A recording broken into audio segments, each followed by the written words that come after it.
What up, Mail-In crew? Welcome back to the Mail-In podcast. I'm your host, Brett Merriman. To my right, the lovely scrub-a-dub-dubbed Sally deFries. Good afternoon, Sally. How are you doing? I have the hiccups. I'm good. We were talking before the podcast. I am the most tiredest I've ever been. Shouts to that show. I don't even remember what show that's from. I think you should leave. Oh, yeah. Okay. See, that's how tired I am. Like my brain fog, real up there. Uh-huh. I told you, but for the listeners, I took 2 melatonin last night, like 10. Normally does not affect me. Mm-hmm. The let me sleeps. It's like melatonin and some magnesium. You've influenced me on those, by the way. They're great. And they never lead to a hangover. Like I'm never groggy the next day. But I'm like, took those, I'm reading, and I get one of my really bad tension headaches that's like clearly going to turn into a migraine. Mm-hmm. So then I go take my medicine for that, and it just wiped me out. I woke up at 6:30, or not at 6:30. I woke up at 6 to get to the hospital by 6:30, and I have been a zombie all day. Just groggy. Thankfully, I was like orienting somebody, so they were doing all the work. Because if I don't think I would have been able to give people anesthesia. Some not mistake prone, but you just be like, ooh. No, I mean, yeah. At this point, I'm just like showing people around the hospital, or at least today I was, and I am just because it's very Grey's vibes. Which, by the way, personal anecdote. Watched the first 3 episodes of Grey's Anatomy last night. Are you like just starting it, or just was starting. I'll tell you after. You're just gonna go like 20 something seasons of it. Yeah, of McDreamy. I feel like after the first 2 seasons, you're gonna give up, and those arguably are the best ones. It's a great pilot, great show so far. I've watched 3 episodes, but the hospital is nothing like that. But really, I thought it was like always kind of like supposed to be relative from a medical standpoint.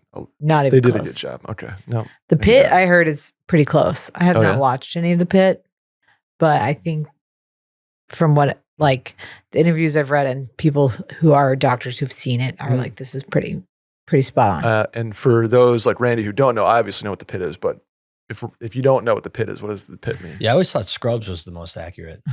I'm no Superman. The Pit is an ER, well, not really an ER spinoff, but it has Noah Wiley, I think. Is that his name? Isn't something in the hospital called The Pit though? They're talking about the ER. Oh, and they just called that The Pit? I mean, we don't call our ER The Pit, but yeah, I think. Do you have any sick names for it?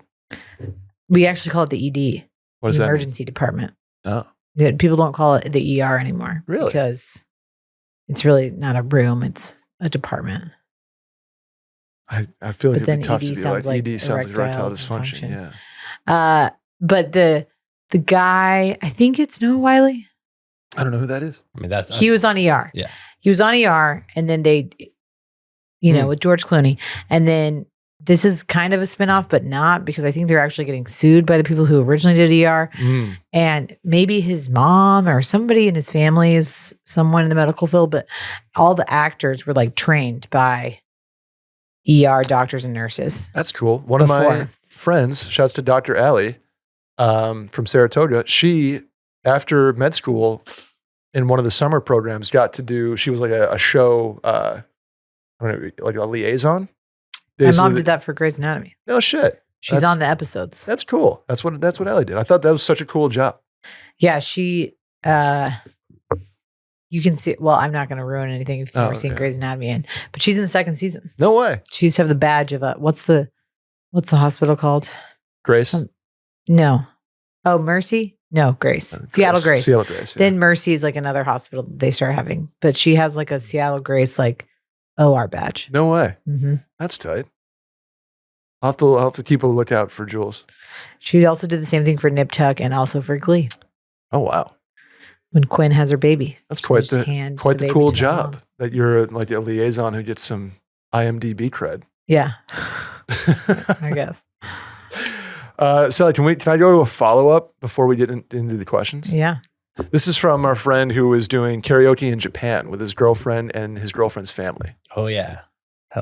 Sick. Oh yeah. You want to know? Here's what happened, Randy. He goes, "Yo, the other week I was asking about karaoke songs to sing for karaoke, as one does. I went with Bitch. I'm a bitch. Yeah. I don't know who sings that. Teenage Dirtbag and Who Let the Dogs Out. My girlfriend had No idea. I've learned them, and I was practicing. What did it do? That's it? Yeah, he went 3. Okay. I think those are good though. So I want to know how they went over, and just in general with the whole family. I can't actually tell if, based on his tense switches multiple times in this 2-sentence paragraph. So I don't know if he's actually done it yet. But I don't know about bitch or in if front those of are a the ones he family. was learning. Teenage Dirtbag's a great But one. from what I remember, it was like the younger family. It wasn't like the parents and everything. It was like Her his name cousins, like is the the cousin Noelle. stuff. Yeah. I So- had a dream about her. She rings my bell. I mean, Well- we're not doing karaoke right now, so John- you can stop. Yeah, okay. Yeah. Please. Who let the dog? Okay. Thanks for following up. Good luck or well done. I'm not sure what tense, but if you want to follow up, you can write in at the link in this episode description or at the Twitter at Mail-In Podcast. You can leave a voicemail, 888-362-6245, or you can watch us on YouTube, youtube.com/Mail-In Podcast. You ready, Sal? Mm-hmm. Speaking of health stuff, help. I just found out I'm having a C-section on Friday, aka tomorrow. Okay. Any recovery and postpartum fitness tips you have, Sally, I would love. Want to dig in Sure. before they dig in? First of all, if you are recovering from a C-section or childbirth, you're welcome to just DM me and I can give you It's probably a better forum. the tips. Any PG tips that you can share? Yeah. So for a C-section, C-section is abdominal surgery. So you're not going to want to lift anything heavier than your baby Mm-hmm. for at least, I would say 6 weeks, but Oh, like gosh. for sure 2 weeks. Oh, definitely. So if you have like a toddler or another kid, your husband gets to do that. Mhm. So make sure your partner is doing all that. It's weird. It's like I have very few memories of You black out? my recovery. No, because you're just like sleep deprived and Yeah. hormonal. If you can, after your C-section, ask the anesthesiologist for a tap block. That will help Hmm. with pain control. But really just take it easy for the first week. And then they, I think, check on you at 2 weeks and then they follow up after like 6 weeks. So anything that they tell you is going to be what you want to follow. It just, everyone's a little bit different. So Mhm. ask for a tap block. And then once after like you're 6 weeks out and your scar looks okay and stuff like that, you can start wearing silicone scar, either gel or like the little tape sheets on your scar so that you don't keloid. Do you know what keloiding is? I have no idea what. Keloiding is when you have like one of those scars and it gets really puffy. Oh, yeah. Because it's obviously a very deep incision. Yeah. So if you are one of those people who like has really ugly looking scars, putting silicone scar gel on them. This goes for anybody. If you have any sort of Surge. it's basically the same thing. It's like a hydrocolloid patch, the same thing that like people use for like pimple patches and stuff like that. Oh, but cool. it just helps with the healing. I should have done that on my chin. Yeah, you can do that. Any surgery, not. any scar. You can still use them now. Really? And it Mhm. would go away? Mhm. I might go get some It doesn't Cosmo. go away, but it like makes it look better. I might hit my Cosmo surgery on my chin. Yeah, It's a little too much. I have a- significant one on my chin too. Yeah. But it's hard to tell. It's like right underneath. playing hockey. But yeah, anything like that. Fitness wise is like everyone's a little different. I would Mhm. I'm super into Pilates right now, and the Pilates platform that I use called the Pilates class has like a postnatal situation because you're going to want to focus on your pelvic floor and your core, Mm. but like from a really light standpoint. I think people think like, okay, I'm going to get back to it, like get back to my pre-baby weight. Your body is not the same, and it's not even the same after like 8 weeks when they like clear you to work out and have sex. Like you need like This several is like months. you need months. And then before when you feel like do, normal you again. like have to ease into it and like not just go full throttle Britney Spears circa 2000 squats. Yeah. And I think at the time in like 99 or 2000, she was doing like more than 1,000 crunches a day. What? Yeah. After having a child? No. Oh. Just when Britney, like in her like 18-year-olds, Like I'm a slave for you. Pepsi commercial, Brittany? Mhm. 1,000 1,000. crunches a day. Yeah. That's so many crunches. So don't do that. No. But like, either go to a pelvic floor therapist or find someone that can help you, like a platform or a trainer who can help you engage your pelvic floor so that your core is stronger. Because that's just a joy that women get to have since we had carried a baby around. You just get to like pee yourself when you laugh. That doesn't sound like fun, but it is the miracle of childbirth. It's less so when you have a C-section, actually, because you don't push a baby out. You don't push it out. Yeah. Pelvic floor. Focus on the pelvic floor. That's it. Is that like the Kegel spot? Like yeah. But it's more than just Kegels. It's like activating your transverse abdominal muscles and your pelvic floor. Cool. Yeah. Your rectus abdominis. There you go. The muscles. DM Sally too. She'll give you all the other deets. If you also have a child, you know it can make your life much easier. Where? What? With a newborn? By not worrying about your meals. That was like the number one thing that people did for me that was great. Was getting meals. So maybe throw a Factor membership in the mix. That's a really great idea because also then you're like getting all the nutrients that you want to take care of yourself and a baby. And it's so easy because Factor is making this your best season yet with nutritious 2-minute meals. Eating well has never been this easy. Just heat up and enjoy, giving you more time to do what you want. You can get outside instead of prepping and cooking indoors because Factor meals arrive fresh and ready to eat, perfect for any active lifestyle. 45 weekly menu options, and you can pick gourmet meals that fit your goals. You can choose from Calorie Smart, Protein Plus, Keto, and more. Factor powers your day with satisfying breakfasts, on-the-go lunches, premium dinners, and guilt-free snacks and desserts like the smoothie bundle, which goes so hard. They rock a turmeric one. Familiar with turmeric, Sally? Oh, fantastic. Easy to savor more this spring. Factor meals packed the flavor with none of the fuss. Randy, you're a Factor meals guy. Yes. They're delicious. You rocking so that? easy. Are you still rocking the cauliflower rice? Oh, yeah. Oh, yeah. And if you have a newborn child, eat and eat. It's so easy, your useless husband could do it while he's trying to help you. Sure. You know what I mean? We're calling people useless in the ad read. I'm just saying, like, you're useful. You're when he gets useful. you Factor. Yes. Yeah, you might have over-allied there, Brett. I might have over-allied. Yeah.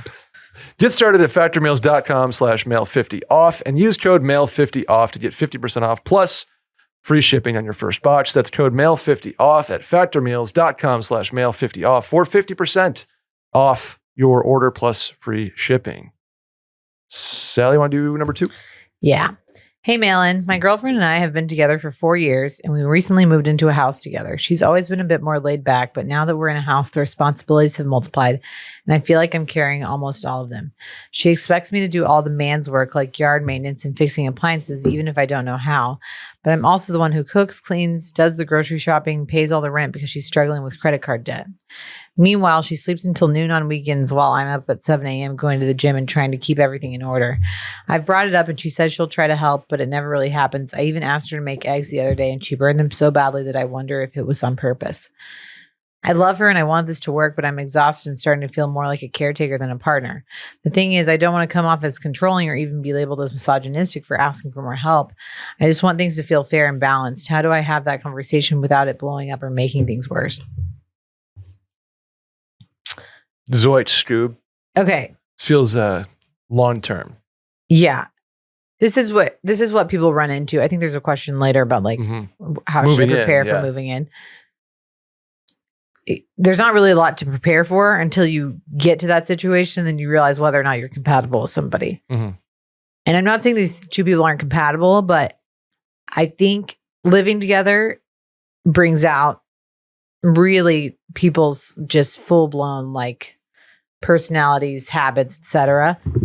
They're off the clock and actions. It fully exposes them into like what they're going to be like because it's very hard for people to change. And it's one thing for like, if this is just a random bout, like maybe she's depressed or unemployed or something like that. And it's been like kind of a one-off, but it sounds like this has been going on obviously since the move. Yeah. I wonder if it was also going on before the move. Right. But he just didn't see it as much or like it didn't bother him as much. Yeah.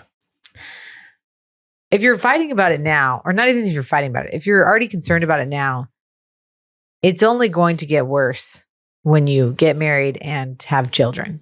Because I think I was at a dinner with some girlfriends a couple days ago, and it's like all of us are just complaining about, and I love Will, okay, but everyone, it's like nitpicking their spouse just because you're like, I do XYZ.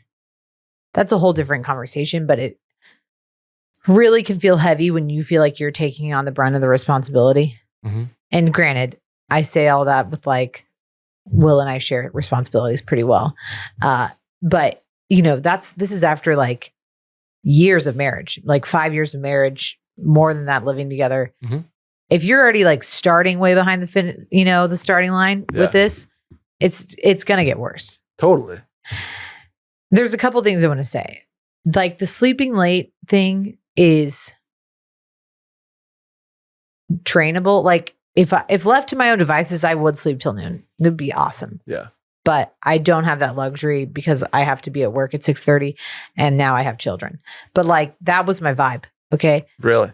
But that's something that it never affected our relationship in the sense of like I wasn't doing anything. Mm-hmm. Because also I was getting up at 5:30 or 6 to go to the hospital on weekdays. Yeah. That's what I would call somebody's like fatal flaw. Like this is some people are just late sleepers. I have a couple friends who are like this, or like their husbands are, and it's just like that's just how they're always going to be. Mm-hmm. It does not matter if they have kids or they're on a trip. When you're on a trip and like you got to get up by like 9 because you don't want everyone else to be up and you be the last person who's like clearly sleeping. The trip 8:30 alarm where where like you're at an Airbnb. You don't always have to be the first person, but you don't want to be the last person. And like disrespectful to the group that's like, okay, we like want to do shit. You're still there. Ski trips are big ones. Yeah, ski trips are a great example. You're like, we got to go to the lift. You're really kind of taking a while. Yeah. The sleeping late thing is somebody's fatal flaw. And you have to decide whether or not that's a make or break for you. Mm-hmm. We all have friends who do it. We have partners who do it. Like, you just have to decide, like, this isn't my vibe. And you don't need to go find a morning person to be with, but maybe somebody who's just not always going to sleep till noon, Yeah. I'm kind of wondering, like, what does she do? And I don't want to like, some people are just more laid back in the sense of like, it'll get done. And maybe you're, the way you go about this is you just stop doing stuff. Yeah. And see like how bad it gets. I'm thinking of like letting the dishes pile up, letting the laundry pile up, letting the dust pile up. But that's the crux of the issue, right? It's like there are people who let that pile up, and then the people who are already doing all the work are like that because it stresses them out. Like totally, yeah. They're type A, and they're like, I gotta clean. I gotta do the dishes. Yeah. And it just creates this circle of like snap, go, let it build up. Snap, go up, let it build up. Exactly. Yeah. When I was talking to my therapist about this, and it was just like, I feel like I'm carrying the weight of XYZ and doing this. And she's like, what if you just don't do it? Mm-hmm. She's like, Will's capable. He'll do it. And like most of the time when I don't do it, he does do it. But we're in a little bit different of a situation because it's not like he never is doing anything. It's just I'm doing it first. You know what I'm saying? Because I'm so controlling in that way that like, I got to do it. And that's an option. Mm-hmm. You just stop doing the dishes, see what happens. Versus like verbally like reprimanding off the rip. Just like let it get bad and be like, see, here's what happens when I don't do things and you equally don't do. And things. I'm like hesitant to be like, well, she can't cook eggs. Like some people just aren't good cooks. Some people are better cooks. But at the same time, she just kind of sounds helpless. Right. And is she on TikTok? Like, that's what I'm asking. Like, what are we doing? But like, again, I'm the cook at our house, but Will follows me around, and like cleans up after me. Sure. Yeah. Like it's pretty understood that if I'm cooking dinner, Will's cleaning up. Mm-hmm. It doesn't feel like she's doing any of that. Not at all. So maybe that's a conversation like, hey, I don't mind cooking for us, but like if you want to do the dishes right after or clean up the kitchen after we cook. I would start throwing a little responsibility at her way. Like, here's the grocery list. Mm-hmm. Mm-hmm. And here's my credit card, but here's a grocery list. Yeah. And I'll cook dinner, happy to, but you got the dishes? Like, let's And start. then if Let's none start of that with. starts getting better, she doesn't get the hint. Then it's existential. These are at just, that this point. is just, yeah, you're right. It's like, this is just irreconcilable differences already, and then pre-marriage. Yeah, the biggest thing here is feeling more like a caretaker than a partner. That's like my biggest fear of getting a relationship with someone. Like if I'm like, I want a partner, not a dependent, is the best way that I always put it. Yeah. And it's so If you want a dependent, grab a dog. like, yeah. And here's the thing. I think Here's the thing. that this can be a little bit more on the flip side, like women tend to do this already. Like, Oh yeah. Will is my partner, but I am also sometimes his caretaker. And but Yep. like most of the relationships I look at in my life, like my parents, like all of my sisters and Mhm. their husbands, like the woman is more the caretaker. The traditional And that's gender kind of role traditional deal, yeah. gender roles, but like also that's something that I like to do. Sure. Like I like that's kind of how I show love is like Mhm. being the one who's cooking dinner and going to the grocery store, like, and maybe sometimes I'm a little resentful because I'm doing all of it, but at the same time, I'm doing it because I want to and because I'm controlling and want it done a certain way. So like, yeah. Like Will, if Will tried to do something like out of the kindness of his heart and messed up, then I'd be like, I should have just done it myself. Yeah. So it's a catch-22 on that. Cause like if you already kind of have the caretaker tendencies, maybe she's just like letting you do it because you already Mhm. took it on. Right. Yeah. But also if you didn't want to get into that and now you're just kind of being thrust into that role, that's going to only set you up for failure in the long run. Mhm. Yeah. This is a tough one. I think you give it like a you can't just deadline You can't almost. eat this one forever Yeah. because you're going to be miserable. Well, I mean, it's only going to get worse with Correct. time. Yeah. And added kids, et cetera, added responsibilities, et cetera. Mhm. Wow. Good luck. Good luck. Hello again, Brett, Sally, and Randy. Hi. Thanks for answering a question a few years back. You're welcome. I'm here with another one. My wife is currently pregnant with our first, and she's due during the summer. Congratulations. We have some friends who are having a destination wedding in Mexico this fall that we're invited to. To preface, they aren't our closest friends, but they are a couple we see often and we love being around. Our newborn would be 2 to 3 months old by then, and we've decided that taking them is out of the question. We've talked about myself going to the wedding solo and rooming with some other friends that are going. I've asked my wife several times over the last few months if this is okay, and she keeps reassuring me that it is. The part I'm stuck on, obviously, is if I should actually go or not. On one hand, I would be in Mexico with a lot of my friends for 4 days for a wedding, having a blast. On the other hand, I'm leaving my wife and 2-month-old behind for the first time for several days.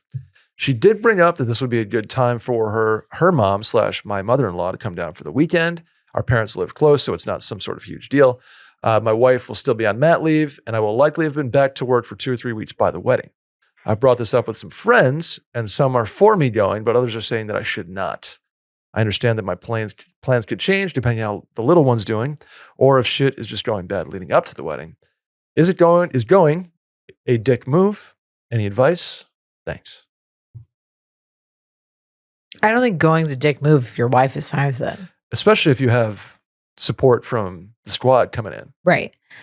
I think it's kind of his real question here is his wife just saying it like, yeah, Like, it's what's the yeah. optics? She's Is he yeah. like, yeah, I would be like really sit her down and be like, listen, I'm going to go, but I Mhm. really want to make sure you're cool with it. Yeah. You could also not go the whole 4 days. You could like go late or leave early. Go, hit the Friday flight, do the wedding Saturday, come back Sunday versus doing the Thursday. Because if you have a to Monday. 2-month-old at home, no one's being like, oh, he missed the welcome dinner. Like no one's, everyone's gonna be understanding of that. So either you've got a couple options. You either shorten it, Mm-hmm. you get kind of the little compromise situation. You're not as gone as long. Maybe your mother-in-law comes down, whatever. Or you go all 4 days and honestly just sleep and let like her and her mom like spend some time together. Yeah. It totally depends on like how helpful the mom is, which most are. But like Fritz was probably a month old and Will went to a wedding in Chicago for like 36 hours. And I really pushed him to do it. He'd already like said no. And then things were going fine. I was like, I think you should go. It's like one of your really good friends.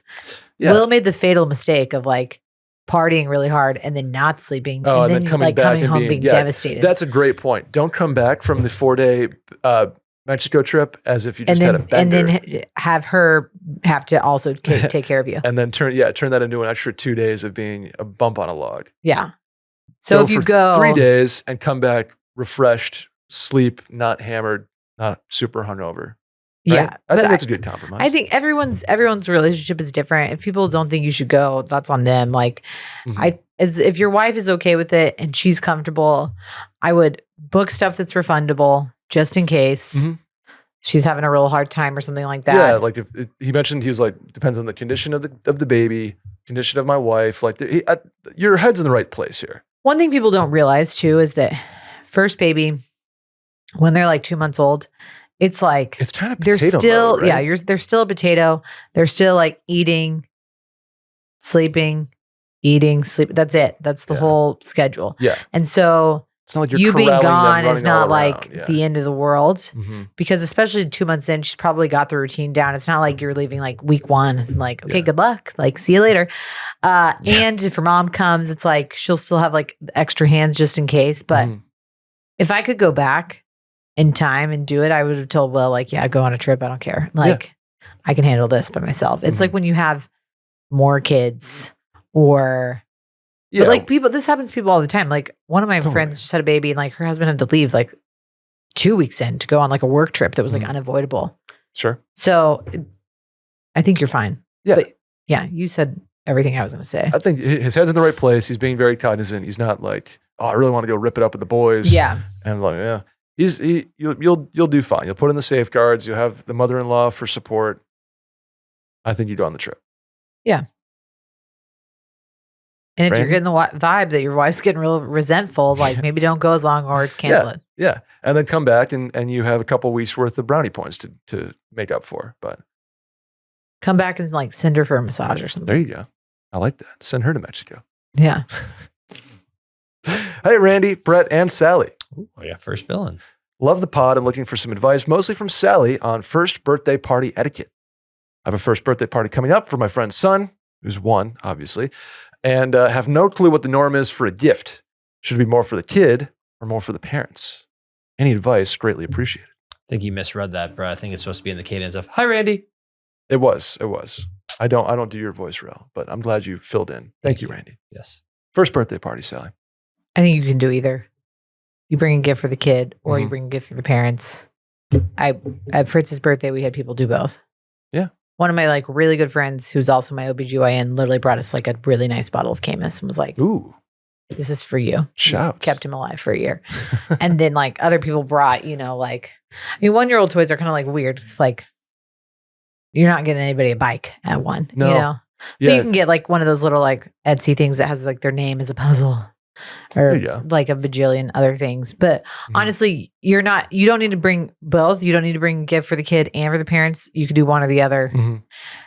Parents, it's always nice for the parents because, again, the kid's going to get a ton of shit. Oh, yeah. And you don't have to like add to that. So like bring a nice bottle of wine. Yeah, I kind of like the parents on this one. Yeah. I think I would lean parents versus kids. Honestly, first birthday parties, especially for the first kid, is more about the parents than it is the kid. Oh yeah, 100%. They're always done up, and the theme is this, and gotta have the Marge. They're fun. Yeah, they're a party for the parents more than the kid really, because the kid doesn't know. You guys have just done a year's worth of keeping a human alive. Yeah, it's like a celebration of that more than it is like because kid's not gonna remember the smash cake, but yeah. I always do a mix of the two. I always get a custom shirt for the kid that's a parent's interest. Like for Fritz, I'm pretty sure I got him a Miami of Ohio shirt. I think you did, yeah. So it's like I get a shirt that's like the parents are like a Longhorn shirt would have probably been good for you guys too. I'm sure you guys got a bunch of that, but someone gave us a soccer kit. I think someone gave us a Man U kit. I always like the gifts that are very clearly for the kid, but they're just to piss the parents off, like a very loud, like a drum set or guitar or something like that. A xylophone. Honestly, one of the best gifts. This is like really dumb, but I like have I have like given this gift multiple times. Is a bubble lawnmower. Get it on Amazon. Ooh. because any kid that can walk can use it, and then you put bubbles in it and it like shoots bubbles out. Kids love that. Having the time of their life. We had one growing up. Bubbles Sick. slap. Bubbles always play Bubbles good. play with kids. Yeah. Bubbles play with adults. Yeah. We have a thing from Costco. This is also a great purchase. It's like $40 called Gazillions of Bubbles. I mean, this thing spits out bubbles By the gazillions? by the gazillions. No way. Yeah. True marketing right there. But then you have to buy freaking bubble solution constantly because it's just like eating it so quickly. Because I mean that happens when you're throwing a gazillion bubbles out. Yeah, shoot. Bubble Or technology. you could also go like real sentimental and get like I Love You Forever or something as a book and like make the parents cry. Book. You could go real. Honestly, I will say this for young kids, a book always plays, or like a book as a card, because that's something that you actually keep and like and want. Like kids have clothes, kids have toys, but like books are great. We have a shit ton of books. And love a good book. Like, especially if you have like, even like on theme, like, you know, if they're born close to Easter, grab them an Easter book or Christmas theme book or like summertime book, whatever it is, or something funny. Like Fritz was born on 420. You could do a weed book. Yeah, we do a lot of, we give kids books that like are Fritz's favorite book. Yeah, that's fun. I like that. That's thoughtful. It's fun. I think you really can't go wrong. First birthday parties are always a blast. Something else, actually, I'm going to add one last thing. Something one of my friends brought me for Charlie's first birthday was like a toy. They brought a book as well. It was their son's favorite book. And then as on the wrapping, she had made a little like beaded friendship bracelet that had both their names on it. And I was like, that's super cute. Like you could just do that like for the wrapping and like have the little friendship bracelet and the mom can wear it. Super cute. That's very cute. Yeah. Well done, that person. Way to go, Katie. Shouts to Katie. Hot Colin, right? Hot Colin. Yeah. And Hot Katie. And Hot Katie. Want to do the next one? Yeah. Number 5. I absolutely have to know if Sally and Brett are tuned into the Redheads Are Black conversation on TikTok this week. It has me cracking up and would love to hear your thoughts or best content you've seen. Curious what's on your TikTok and Reels feed at the moment, if not. Okay. What is going on? So do you know what this is? I have no idea. Okay. I do not have TikTok. Okay. I have never had TikTok. But I do know what this is because my friend Margaret was like, have you seen this when we were in Vegas? And I was like, what are you talking about? Basically, the premise is that somebody on TikTok said that redheads like have the same level of prejudice against them for what they look like. Oh. Like prejudice and discrimination as Black people. And then it took on this like that one. It took on this very like cheeky, like redheads piling on, being like, yeah, absolutely. And then Black people piling on and be like, totally get it. But then some people were like, you're appropriating Black culture. So, you know, it's the internet, a bunch of different parties started weighing in. But I haven't seen the TikToks, but I did read some interesting things because I was like, I need to like know what the context is. Sure. Basically, the whole thing is that like, if you look at like the history of how Brits have like oppressed Ireland for centuries, and that redheads being Irish were like discriminated against from Brits. So like, even if you weren't Irish, you still were discriminated against, is mirrored supposedly in the same way of like Black people in Africa and like the imperialism and like the United States oppressed Black people. The huge caveat there is that there's a bit of a caveat there. Basically, no Irish people, to my knowledge, were slaves and fully like relocated from their home country to a different forcibly, exactly, and had full like autonomy over themselves and their body. Where Black people did not, but they did flee some harsh conditions and oppression, but it wasn't to the level of what happened in the slave trade. Yeah. Yes. So I think the whole thing, of course, the internet doing the internet's thing is like supposed to be like cheeky. And I will say, like, having grown up a redhead, obviously, it's something that I like love now, but it's, I'm not even going to reach over, but like, I do worry for my kids a little bit, and not like I'm like, oh my God, like they're just gonna be You oppressed. ginger, like whatever. no, but like I was Yeah. made fun of as a kid. Like Hey, we're rocking it, Sal. like have been called many names. Mhm. Like I don't think it's like caused any lifelong Trauma. trauma. Mhm. But I feel like everyone was made fun of as a kid, and maybe like just being redhead to me was like everyone else had something to make fun of everyone for. So Of course. it is what it You is. should hear what we call Randy. Should. But I I think it's funny. I feel like I'm proud to be redhead, and like I'm really happy to have like redheaded sons. Mm-hmm. But I do like worry that they'll also be called, Ginger, fire redhead, crotch. fire crotch. Does the carpet match the drapes, Brett? Yeah, a lot of that. Yeah. But like again, not to be all like politically correct, but truly to be politically correct, like I don't face systemic oppression that's Correct. existed Yeah. for centuries in my country. So it's a little different, Mhm. but I do think that the whole thing is like kind of funny. Like I just love that like TikTok blew up with this. TikTok blew up. I had no idea. That's why I put it on. I figured Randy would have an idea of what being the TikToker. I asked if I get to be a DEI hire now because we're redheads. because we're redheads. Mm-hmm. But I don't think that that's the case. Did we nail this? Are you familiar with the? Yeah, it's been pretty funny. The redhead creators on TikTok have been having a lot of fun with it too. Like I saw one guy making soul food. Oh, come on. And he was being very self-deprecating. He's like, because I need as much soul as I can get. Oh, Yeah. Goodness. It was Okay. really good. Okay. What else is on your Reels and TikTok these days? Let's just take a gander. Just take a peek. Currently, God, my For You page is all over the place. Or Mhm. is that what my Discover feed? What's the Here's what Instagram? my current Discover feed is. Okay. Okay. And part of this is like some of my friends' fault because they like send me stuff and then it gets put into my Discover. I have a lot of fashion, like streetwear stuff like that. Okay. Then I have, I would say about 20 to 30% of AI generated book art. Like fan fiction kind of stuff. I mean, fan fiction, AI generated art for random romanticides. And then like just some really random. I used to have a lot of cake decorating videos and a lot of baby stuff, but that has changed a little bit. Now it's mostly fashion.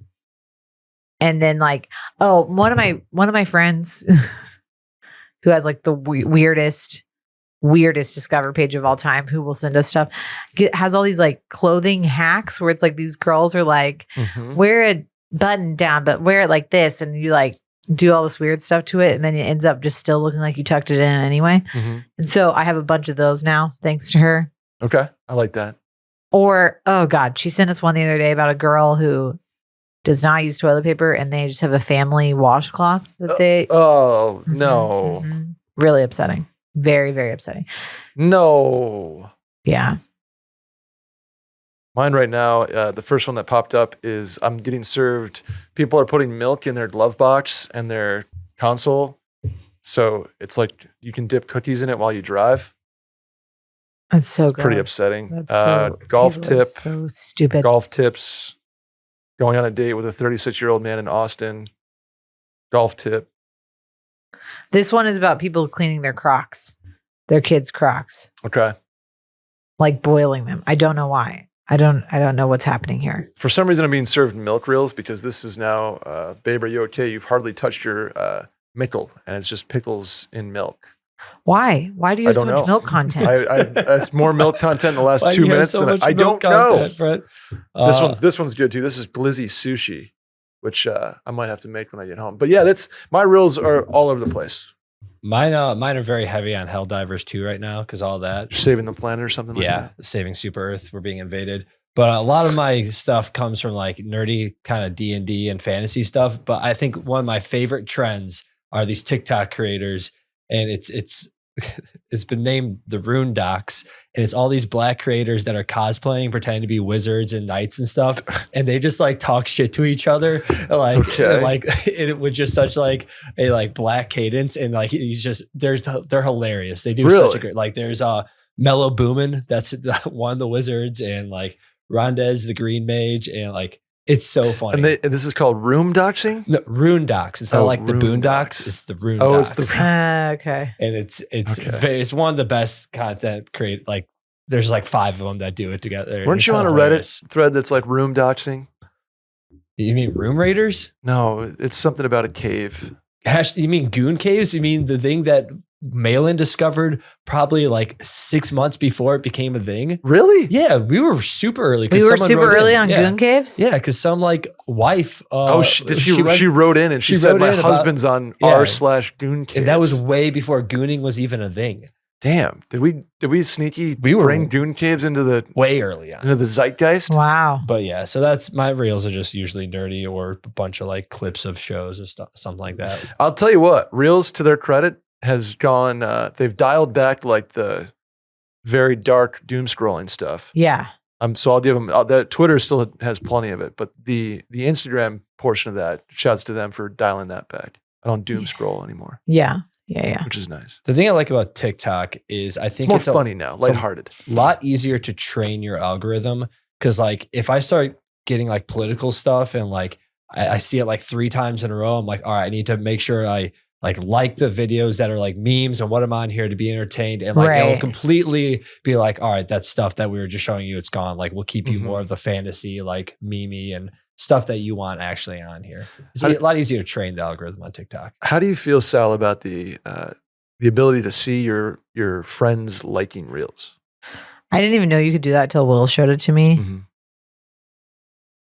And part of me likes it because it's sort of like bringing back the activity tab. Yeah. Remember that? And I'm like, what you're doing is something I'm interested in. So I'm going to like just start going into that. It's like kind of watching your friends' stories, but they like don't know in a way. I've found myself doing it because I have friends. I'm like, I like the content they like. And I have some friends. I'm like, whoa, you guys are getting into some stuff. Yeah. So I don't know. It's been an interesting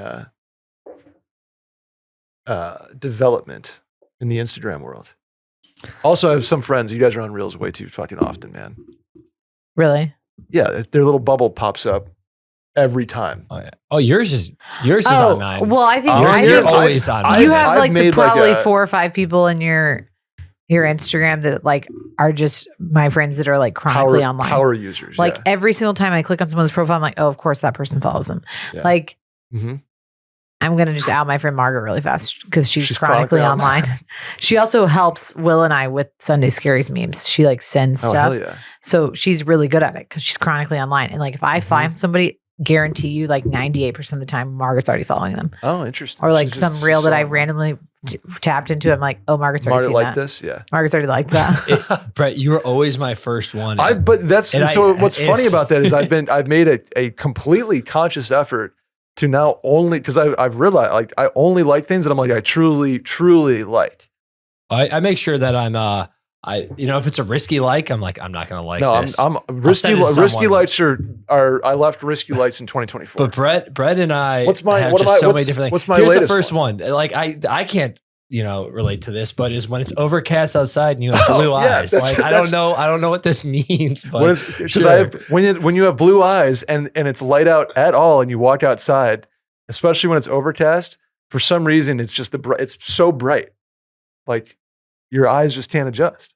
Yeah, so that's a good one. But it's funny because like you always be like liking like hockey memes or like New York things. And I'm like, man, this definitely would never come in my feed if I didn't go check. No, see, it's an interesting feature. Go check on your friends' reels, see where they're double tapping these days. And then there's sometimes when I go in there, I'm like, I know why Brett liked this one. It wasn't for what she was saying. It's for the food recipe she's doing. He thinks she's cute. Oh, maybe she is. Maybe she's born with it. Is my turn or your turn? I'll go. Okay. Hey guys, this is about the moving in together one. Any advice for moving in with a significant other for the first time? My girlfriend and I are both mid-20s, been dating for a little over a year, and are moving together in July. Neither of us have lived with a significant other in the past, but we've both had experience living with roommates and living alone. We're both aligned on budgeting, decor, and are both very clean people. However, having lived alone for the past few years, I'm sure there will be some adjustments when living with someone again, especially a partner. Any advice would be appreciated. Okay, those first things are huge. The Yeah, budgeting, to decor, have, like- and clean. Like those are very you know big. you're a clean person. You agree on how we're going to furnish this place, and you agree on what's like the monthly split spend, cable, utility, Mhm. all that stuff. It sounds like you kind of got the basics figured out. Right. Now it's just living with a person when they're off their It's just personal finding clock. their little idiosyncrasies. Yeah.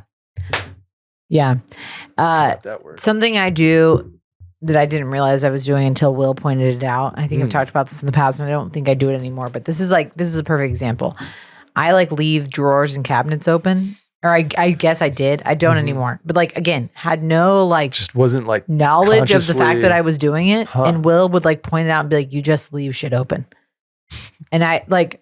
really. It never I mean, I don't anymore, but like this was pre-kids. You Now wouldn't I leave like the definitely can't. fridge open, right? No. Okay. But like would like open a cabinet. Usually probably because I'm like so absent-minded and like get something from it and then like think of something else I need to do and walk away. Mhm.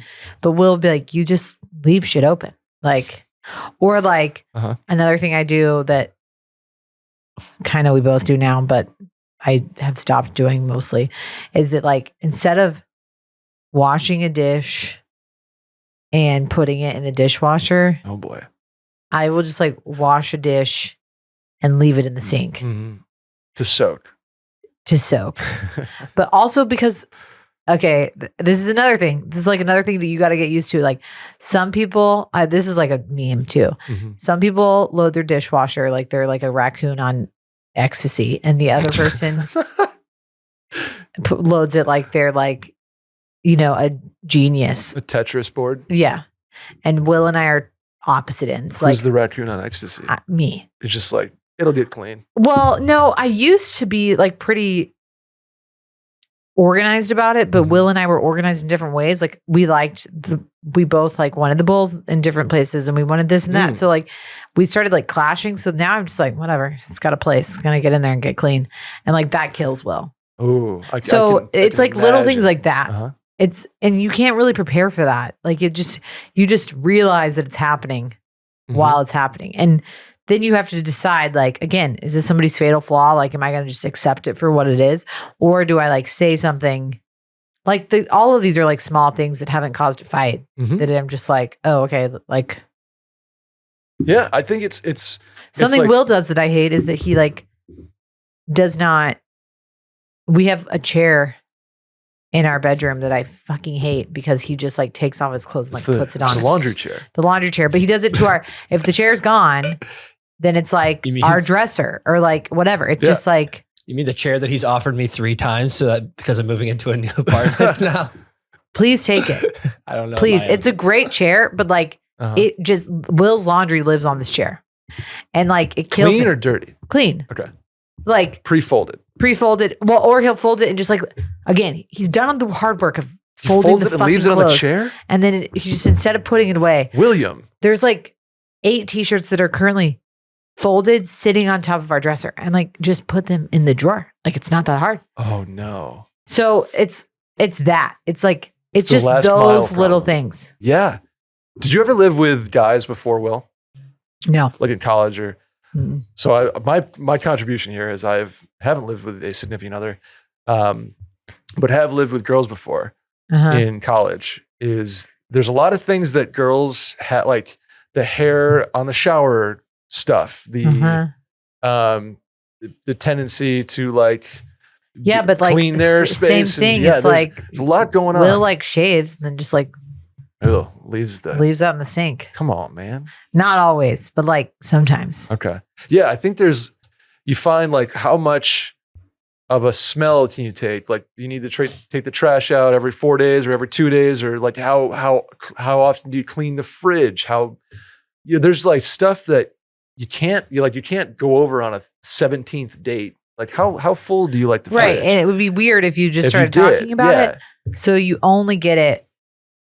It's like, What it's the kind same do thing you- as like, which way do you load your toilet paper. Yeah. You know, Over or under. Yeah. under. I'm an over guy now. I think you have to be vocal. I was an under girl, and then we went over Really? because of Will. I'm an over guy. Good compromise. Because apparently over is the correct way. I think Yeah. over is just better from a rip standpoint. Are you? The other thing is like, are you one of those people who like leaves laundry and then just like dries it 17 times in a row? Like those are just things that, again, like you don't Sure. realize about a person until you're living with them. Totally. And you're just like, and dinner and cooking and responsibilities. Like, did you have a talk did you sit down and have like a little checklist? Like, all right, you're laundry guy. No.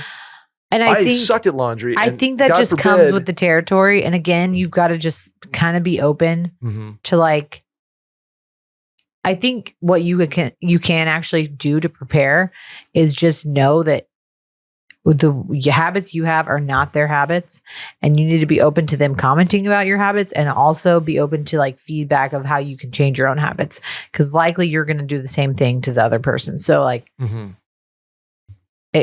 the best living situations, I mean, we've all lived with roommates, Sure. or most people have. Plenty of Like, so you know how to do that. You know how to like get into somebody's rhythm. them.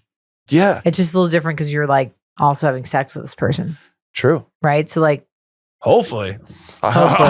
You know what I'm saying? but you know, like it's like it's just a little different because you're in a relationship with them. But it's not like if your roommate was doing stuff, you would still like mention that to your roommate, probably, Yeah. Oh yeah. or like live in resentment. So like, Which I'm sure all of us have done for a while too with a roommate. Just Yeah. like, so that's what I was I going don't to like say. how you do that. You but I'm need not to going to say be- anything. Vocal and calm about your pet peeves and like actually explain them. Because if you're just going to like, you can't just let it inside.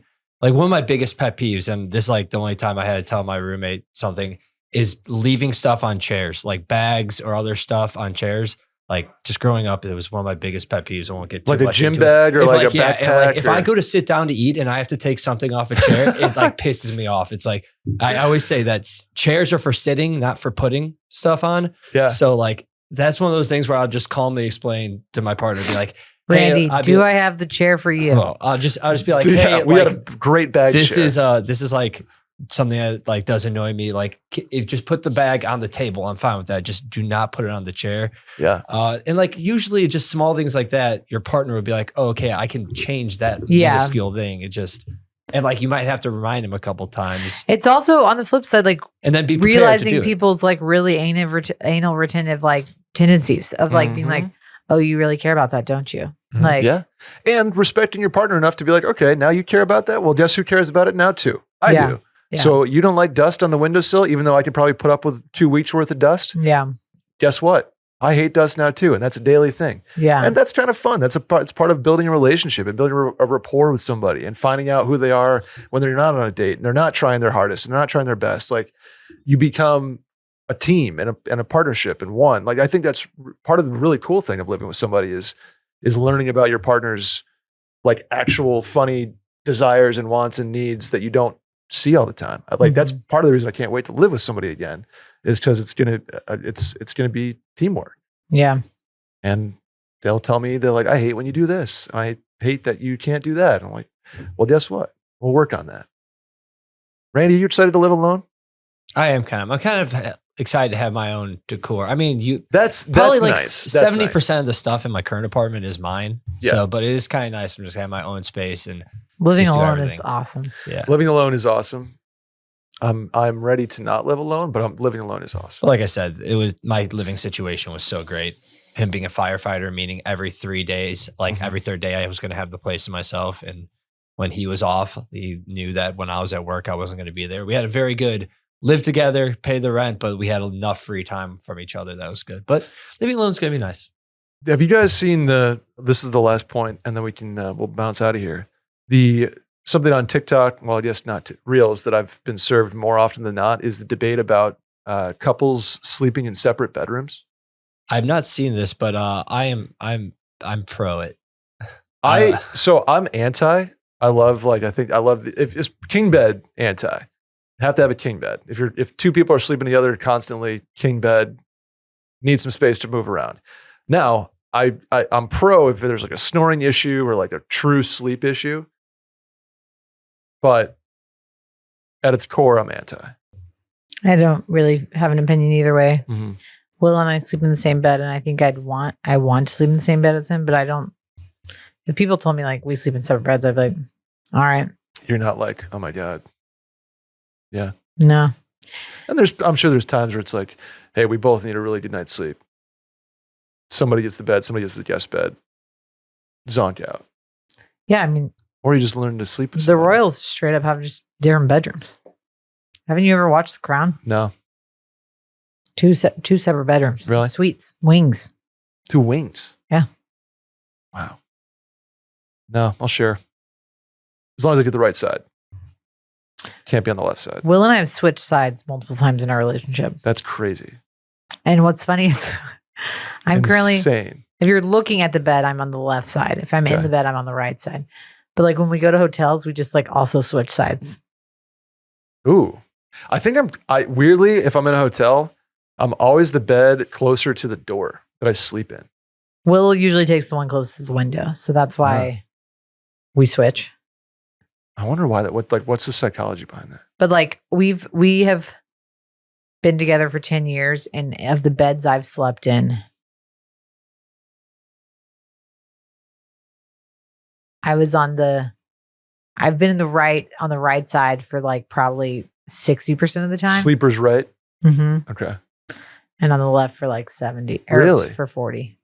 Okay. So we would not get along, so we'd fight. But we just like it Yeah. just when we go a new place, we like switch sides. Not on purpose. just to switch it up. Yep. Add some spice.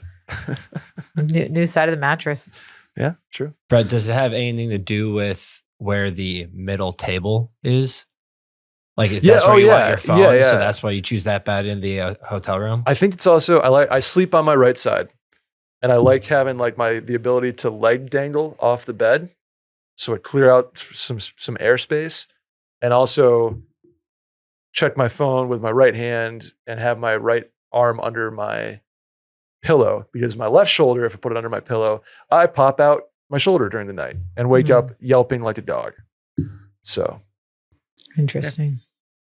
Wow, what a invigorating conversation this has been.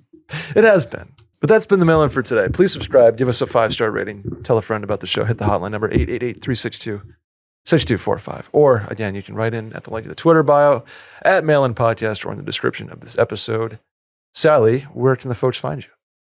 Sally deFries on Instagram. I am Brett Merriman at Schmerriman on Twitter and Instagram. That's Randy Trimbacki at Randy Trimbacki on Twitter and Instagram. And TikTok. And TikTok. Go give Randy a look on TikTok. He's doing big things over there. That sundress video. Still cooking? Still cooking. Still cooking. See you guys next week. Bye.